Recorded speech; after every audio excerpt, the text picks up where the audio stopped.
예, 오늘 본문은 이 갈릴리 지역에서 있었던 그 기적을 담고 있습니다. 실제로 제가 3년 전에 이스라엘을 방문했을 때 한 번 다녀오고선 마치 거기서 선교사 했던 것처럼 계속 이 기회만 되면 그 이스라엘 얘기를 꺼내는데요. 그곳에 가니까 이 막달라라는 동네가 한참 발굴되고 있었습니다. 한번 눌러 주시겠어요? 예. 이렇게 호수, 큰 호수, 바다같이 큰 호수에 있는 마을인데요.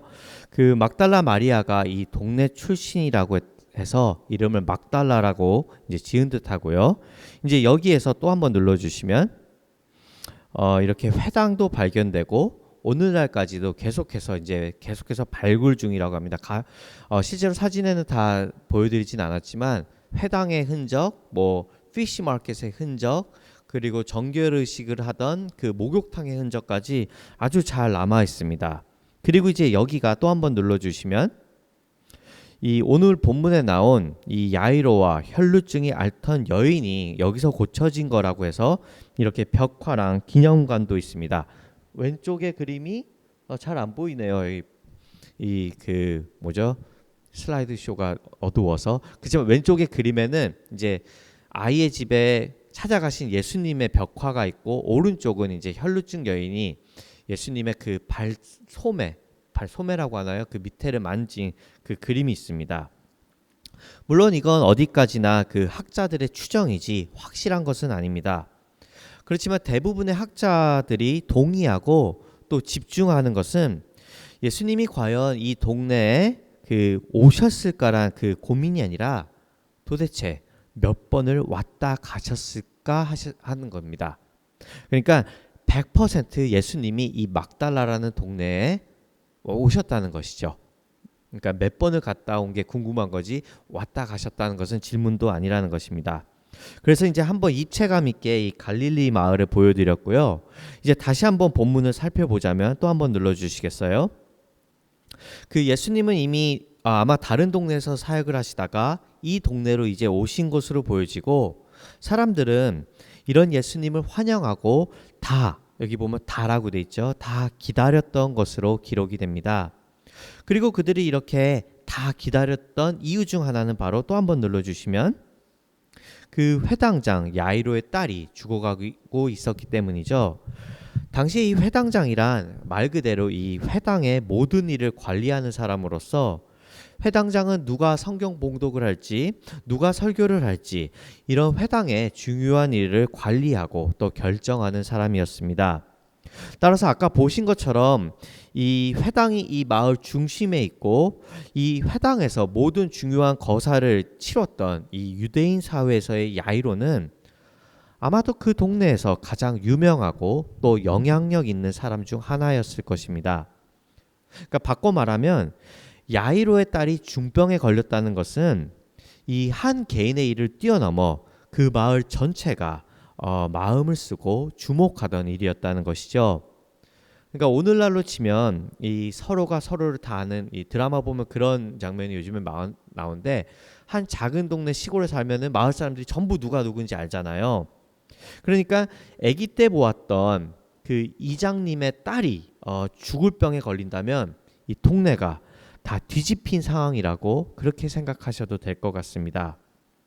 그렇게 이제 여기 나온 42절을 이제 다시 한번 보시면 무리는 지금 막 우르르 밀려들고 있습니다. 그렇죠? 영어 성경 NIV에서는 군중들이 예수님을 almost crush 했다고 표현할 만큼 큰 무리가 지금 떼를 지어서 야이로의 집으로 가고 있는 것이죠. 그렇지만 그 무리가 또 다 같은 마음을 품었던 건 아닌 걸로 보여집니다. 바로 다른 뜻으로 그 자리에 있던 사람이 있었는데 그 사람이 바로 또 한번 눌러주시면 혈루증을 앓던 여인이었습니다.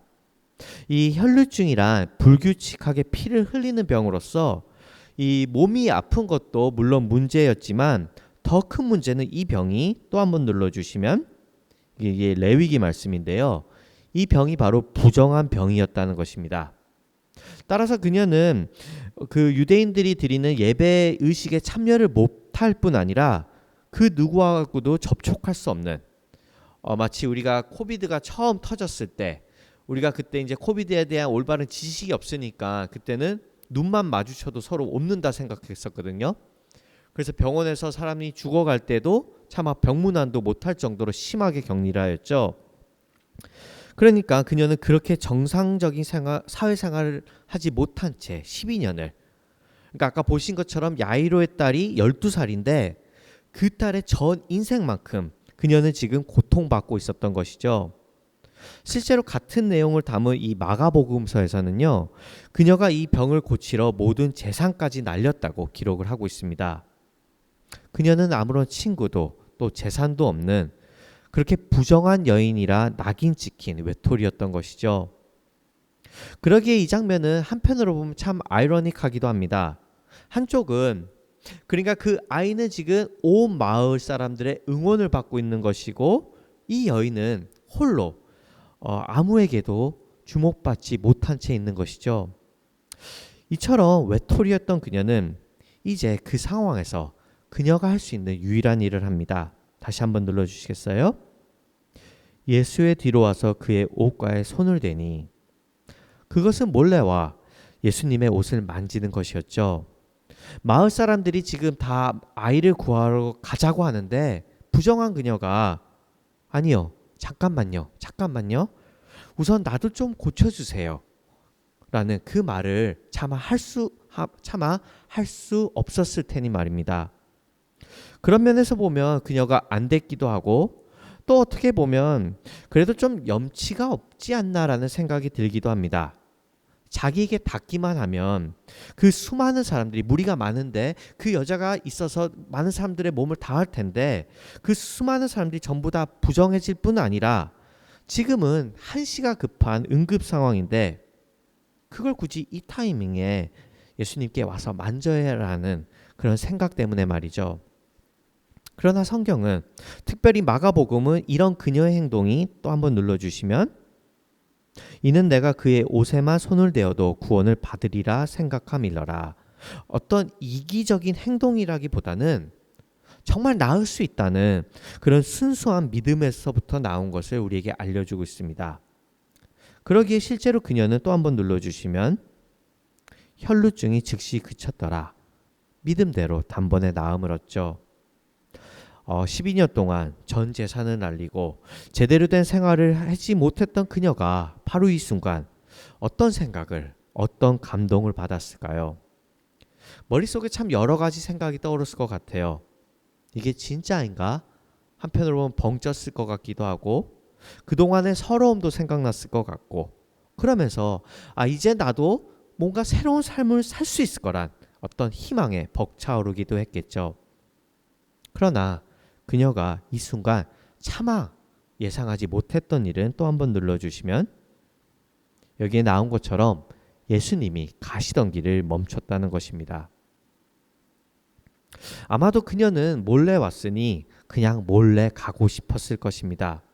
어떤 큰 씬을 만들지 않고 예수님 가시는 길을 방해하지 않고 자기도 얻을 걸 얻었으니 이제 가서 아무도 모르게 자유의 삶을 살고 싶었겠죠. 그래서 처음에 저기 9절에 나온 것처럼 주님이 손을 댄 자가 누구냐 물으셨을 때 무리가 다 아니라고 대답했을 때 그 무리엔 그녀 역시 포함된 것입니다. 그녀는 그냥 눈을 딱 감고 제발 그냥 넘어가 줬으면 좋겠다라는 마음으로 버티려 한 것이죠. 그런데 이 장면이 그려지시나요? 모든 사람이 나 하나 때문에 우르르 가다가 모든 사람이 나 하나 때문에 아무것도 못하고 전체 마비가 된 상황 말입니다. 사람들은 아우성됐을 거고, 그래서 베드로는 또 주님을 막 다그치고 있고 상황 파악 못하시냐고. 그렇지만 예수님은 나는 누가 나올 때까지 한 발자국도 못 간다고 하시고, 상상만 해도 굉장히 난처한 장면입니다. 그녀는 결국, 또 한번 눌러주시면, 여자가 스스로 숨기지 못할 줄 알고 떨며 나와 엎드려 그 손댄 이유와 곧 나온 것을 모든 사람 앞에서 말하니, 나와서 소위 자수를 합니다. 손댄 이유와 나은 것을 모든 사람 앞에 말했다 하죠. 한편으로 보면 예수님이 참 잔인하시지 않나라는 생각이 듭니다. 그냥 아셔도 분명 아셨을 거란 말이에요. 아셔도 이렇게 한번 슬쩍 뒤로 돌아보시고 오케이 사인해 주시거나 그래 내가 알고 있다. 그녀가 민망하지 않게 그냥 그렇게 모른 척 해주셨을 수도 있었을 텐데 왜 굳이 멈추셔서 모든 사람들 앞에 이 여자를 나오게 하셨을까요? 보시듯이 이 여자는 너무 무서워서 차마 고개도 못 든 채 이야기를 하고 있잖아요. 그렇지만 이건 역시 그녀를 향한 주님의 어떤 은혜가 아니었나라는 생각이 듭니다. 이렇게 생각해 보시면 될 것 같아요. 만일에 그 여자가 자기가 원하는 대로 몰래 돌아갔다면 어떻게 됐을까요? 마을 사람들이 그녀를 정말 내일부터 너 정말 나았니? 하고 순순히 두 팔 벌려 안아주었을까요? 우리도 누가 어제까진 코비드였는데 그 테스트기 보여주지 않고 난 나았다고 하면 우리도 좀 그럴 거 아니에요. 정말인가? 속임수인가? 이렇게요. 즉 그녀는 나았다 해도 마을에서 그렇게 빨리 환영받지는 못했을 것입니다. 어쩌면 그녀가 죽는 날까지 한번 저 여자는 부정한 여자라는 그 찍혔던 그 낙인은 그 편견은 쉽게 지워지지 않았겠죠. 더 나아가 그녀 자기 스스로에게도 시간이 지나면 지날수록 어떤 의심이 갈 수도 있었을 것 같습니다. 처음에는 받은 그 은혜가 너무 감사하지만 시간이 지나면 우리도 은혜를 잃어버리듯이 그녀도 시간이 지나면 그랬을 수 있었겠죠. 그게 정말 그분 때문이었을까? 소위 어떻게 좀 영적인 느낌이 나는 사람을 만지면 이렇게 모든 일이 해결되는 건가? 어떤 어려움이 있을 때마다 그녀는 늘 이런 식으로 문제를 해결하려 들려고 했을지도 모릅니다. 그러나 예수님은 다시 한번 눌러주시면 예수께서 이르시되 딸아 내 믿음이 너를 구원하였으니 평안히 가라 하시더라. 그녀를 딸이라 선포하시며 그녀를 온 마을 사람들 앞에서 인정해 주십니다. 즉 주님은 지금 사람들에게 이 여자는 정말 믿음으로 나왔다. 너희도 이 여자를 이제 너희 가족으로 받아들이라 하시며 모두에게 그녀를 공개적으로 축하하고 축복하게 하시는 것이죠. 그리고 더 나아가 주님은 지금 이 나음이 어떤 미신적인 행동이나 운이 아닌 예수님과의 인격적인 관계와 믿음에서 나온 것을 그녀 스스로에게도 확인시켜 주고 계신 것입니다. 팀 켈러 목사님은 그렇기에 이 장면을 가리켜 이런 코멘트를 하십니다. 한번 또 눌러주시겠어요? If you go to Jesus, he may ask of you far more than you originally planned to give. But he can give to you infinitely more than you dare ask or think. 그러니까 우리가 예수님께로 갈 때 때로는 예수님께 요것만 드려서 요것만 얻어야지 하는 그런 마음으로 갈 수도 있지만 그분은 우리에게 훨씬 더 많은 것을 요구하심으로 주로 전부를 요구하셔서 도리어 우리가 상상할 수 없는 것으로 갚아주신다는 것이죠. 지금 이 여인이 병 나음 하나를 위해 나아갔지만 예수님은 그녀와 대화하시고 관계를 맺으시며 그녀의 인생 전체를 회복해 주신 것처럼 말입니다. 굉장히 아름다운 스토리죠.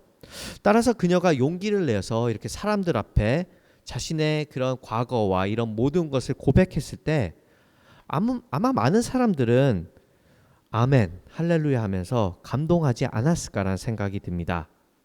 물론 단 한 사람을 빼곤 말이죠.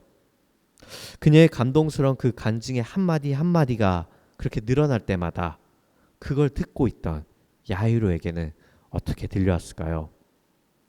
아까 언급해드렸지만 그는 그 마을에서 가장 영향력 있고 사회적으로 위치가 높은 회당장이었습니다. 그렇지만 그는 자기의 목숨보다 사랑하는 딸의 죽음 앞에 적어도 사회적인 측면에선 그저 평범한 목수인 예수님 발 앞에 엎드려 빌고 있었죠. 아니 야이로가 아니라 그 어떤 부모였다 하더라도 죽어가는 자식 앞에선 체면이고 뭐고 이랬을 것 같습니다. 빨리 가면 아니 빨리 가야만 살 수 있기에 서둘러 가는데 이 여인이 나와서 야이로의 입장에서 봤을 땐 아주 끔찍한 새치기를 합니다. 더군다나 그녀의 질환은 만성이었죠. 그녀에게 비록 미안한 말이지만 지금까지 12년을 기다려왔다면 하루 정도 더 기다릴 수는 없었을까요? 내 딸은 지금이 아니면 죽는단 말입니다. 참 대단한 것은 이 이야기를 마태, 마가, 누가가 전부 기록하고 있는데 그 어느 곳에서도 야이로가 화를 내거나 혹은 불평했다는 기록이 없습니다. 참 대단한 인격의 사람이었던 것 같아요, 야이로는. 그러나 그렇다 해서 그 속이 새까맣게 타들어가지 않았을 거란 이야기는 또 아니겠죠. 아니나 다를까 또 한번 눌러주시면 예수님이 말씀을 하고 계신 중에 딸이 죽었다는 소식이 들려옵니다. 참 이 부분도 대단한 게요. 잘 보시면 이 와중에도 야이로의 집은 주님을 배려하고 있습니다. 왜 이렇게 늦으셨냐고 빨리 오셨으면 괜찮았을 거라고 충분히 원망할 타이밍이지만 그들은 오히려 바쁜 선생님을 이제 더 괴롭히지 않겠다 하죠. 맞습니다. 그들은 인격적으로 참 훌륭했던 것 같습니다. 그러나 그들이 지금 보여주는 행동이 비록 배려는 있다 해도 과연 믿음의 행동일까요?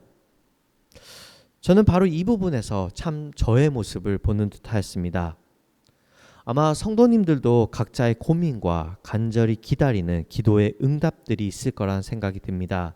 그것이 육체의 질병이든 경제적인 문제이든 어떤 관계 해소나 등등 말이죠. 저 역시도 지난 몇 개월간 아주 간절하게 기도하며 기다리는 기도의 제목들이 몇 가지 있습니다.